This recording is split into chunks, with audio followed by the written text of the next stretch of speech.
오늘 우리에게 주신 하나님의 말씀은 마태복음 24장 36절에서 44절 말씀입니다. 마태복음 24장 36절에서 44절 말씀입니다. 함께 교독하겠습니다. 그러나 그 날과 그 때는 아무도 모르나니 하늘의 천사들도 아들도 모르고 오직 아버지만 아시느니라. 홍수 전에 노아가 방주에 들어가던 날까지 사람들이 먹고 마시고 장가들고 시집가고 있으면서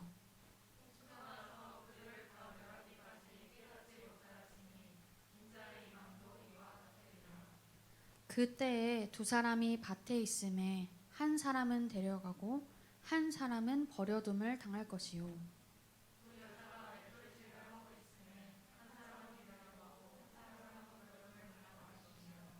그러므로 깨어 있으라. 어느 날에 너희 주가 임할는지 너희가 알지 못함이니라.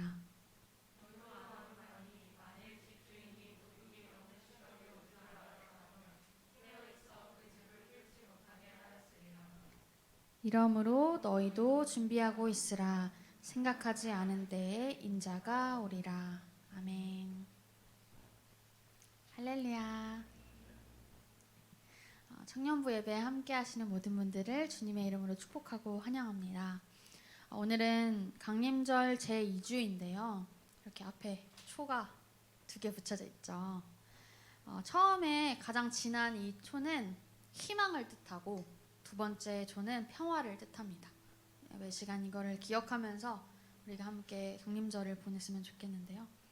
그 다음도 궁금해하실 것 같아서 제가 알려드리면 기쁨과 그 다음에 사랑이고요. 마지막에 가운데는 그리스도이신 예수님을 뜻합니다. 그래서 이렇게 희망과 평화와 기쁨과 사랑을 가지고 다시 오실 예수님을 기다리는 저와 여러분이 되길 소망합니다. 강림절은 교회력의 시작인 절기로 우리를 위해서 이 땅에 탄생하신 주님과 또 다시 오실 주님을 바라보면서 소망 가운데에서 예수님을 경험하는 절기입니다.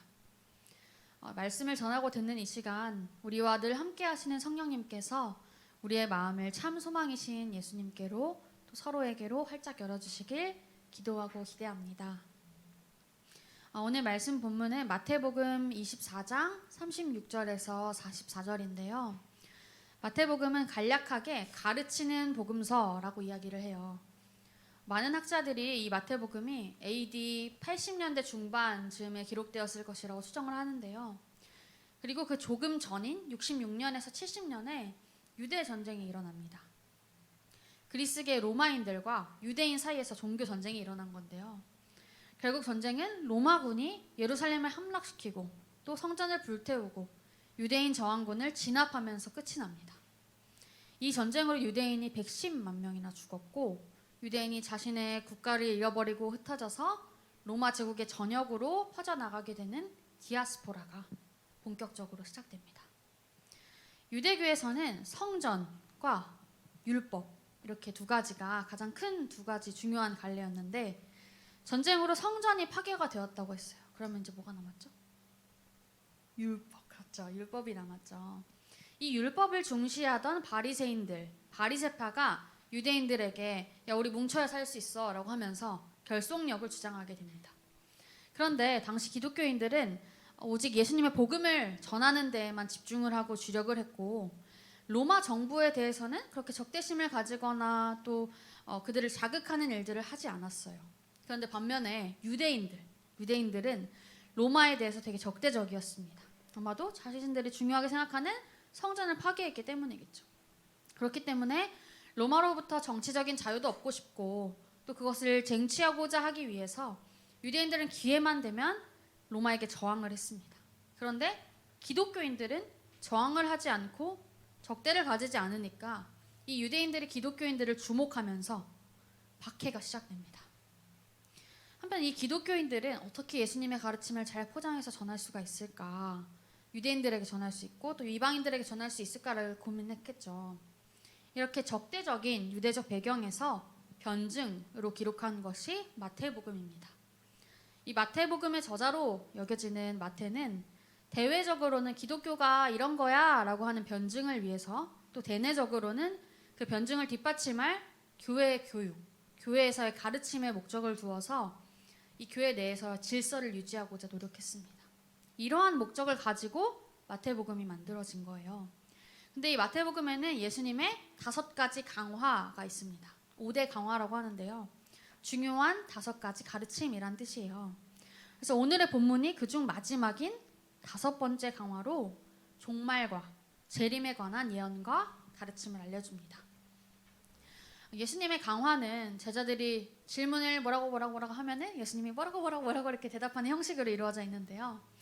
23장의 마지막 부분을 보면 예수님이 예루살렘이 멸망할 것이다 라고 예고를 하시고, 또 24장에서는 예루살렘 성전이 철저하게 파괴될 것이다 라고 예언을 하시니까 감람산에서 예수님의 제자들이 예수님에게 예수님, 성전 파괴는 언제 있을 것입니까? 또 주님은 우리를 떠나셨다가 언제 다시 오실 거예요? 그리고 세상이 끝난다고 하는데 그럼 종말의 때에는 우리에게 무슨 일이 일어납니까? 징조가 무엇입니까? 라고 질문을 다다다다다 계속 쏟아내는 거예요. 오늘 본문인 마태복음 24장 36절에서 44절에서는 이 정확한 재림의 시기, 예수님이 가셨다가 다시 오심, 그 시기를 우리가 다 알 수는 없지만, 그리고 그것을 예측할 수가 없지만 그것에 따른 성도의 자세를 가르쳐 줍니다. 이것을 기억하면서 우리 함께 본문 36절을 한 목소리로 한번 읽어보겠습니다. 시작. 그러나 그 날과 그때는 아무도 모르나니 하늘의 천사들도 아들도 모르고 오직 아버지만 아시느니라. 아멘. 하나님께서는 심판의 날을 정하신 후에 그것을 철저하게 감추십니다. 많은 사람들이 이때가 언제인지 굉장히 궁금해했어요. 그리고 그것을 알기 위해서 여러 가지 시도들을 했는데요. 심지어 우리 예수님의 제자들도 너무나도 궁금해했지만 결국 아무도 그 날과 그때를 알 수 없었습니다. 그러니까 여러분들에게 길 가다가 이때다라고 말하는 사람들은 잘못된 것이죠. 기억해야 합니다. 예수님은 자신의 재림에 대해서 예언을 하시면서도 재림이 가까울 시기에 나타날 여러 징조들은 얘기해 주시지만 그 결코 재림이 언제 일어날지 그 정확한 때를 밝히지는 않으셨어요. 왜냐하면 그것은 오직 아버지이신 하나님만 아시는, 전적으로 하나님의 주권 아래에 있는 사람들에게는 감추어진 비밀이었기 때문입니다.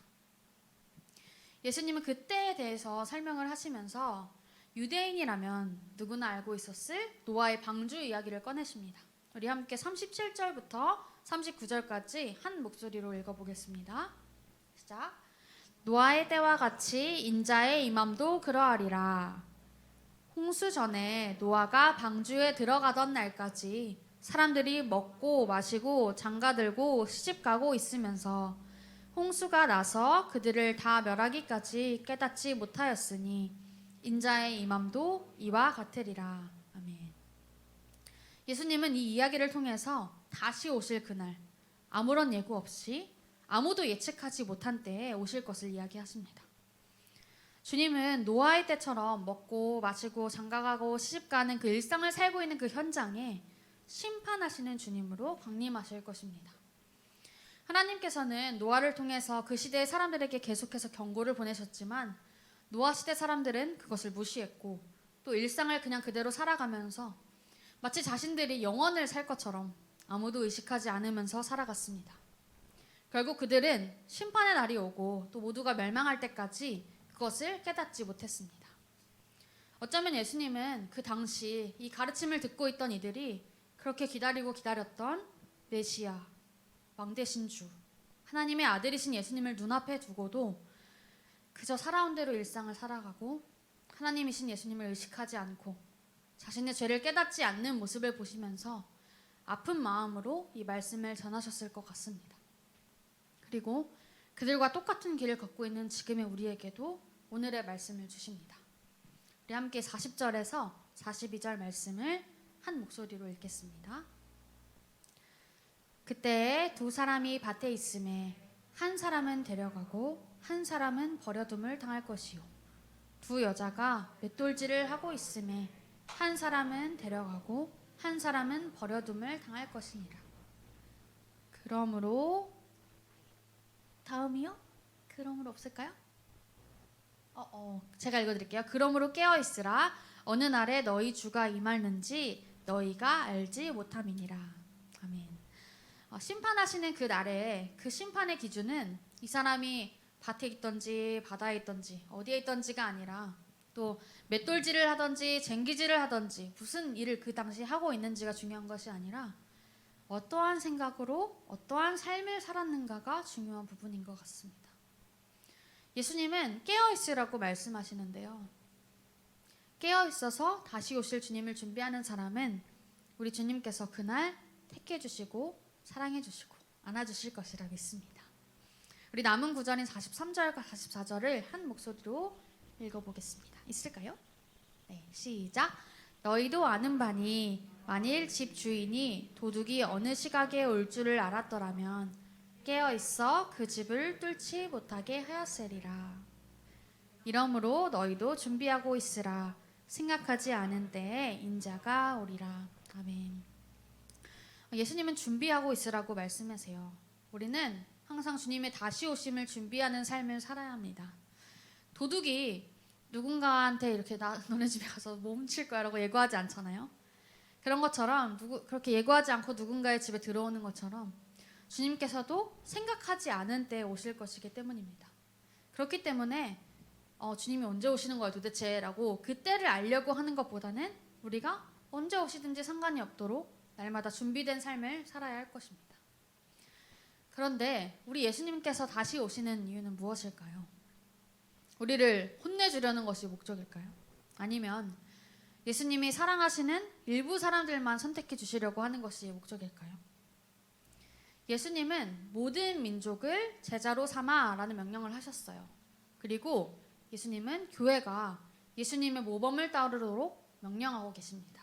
그렇다면 우리가 따라야 할 예수님의 삶은 무엇일까요? 바울은 로마서에서 우리 주님이 오실 날이 가깝다라고 이야기하면서 주 예수 그리스도로 옷 입으라고 권면을 합니다.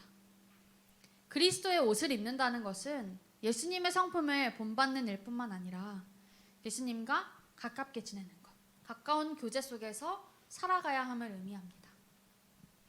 여러분은 그렇게 예수님의 성품을 본받고 예수님과 가깝게 교제하면서 살아가고 계신가요? 우리는 참 문제 많고 분주한 일상을 살아가는 세대를 살고 있습니다. 우리는 주님을 떠올리고 말씀을 읽고 이렇게 예배를 드리고 묵상하고 기도하는 시간이 마치 사치인 것처럼 느껴지는 시대를 살아가고 있습니다. 왜냐하면 세상은 여러 어려움들로 가득 차 있기 때문입니다.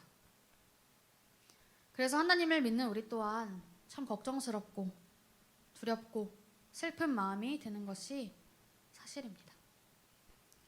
그렇기 때문에 여러분들도 재정적인 어려움이나 건강의 어려움이나 진로의 어려움이나 관계의 어려움 등 여러 가지 문제들을 가지고 늘 고민을 하죠.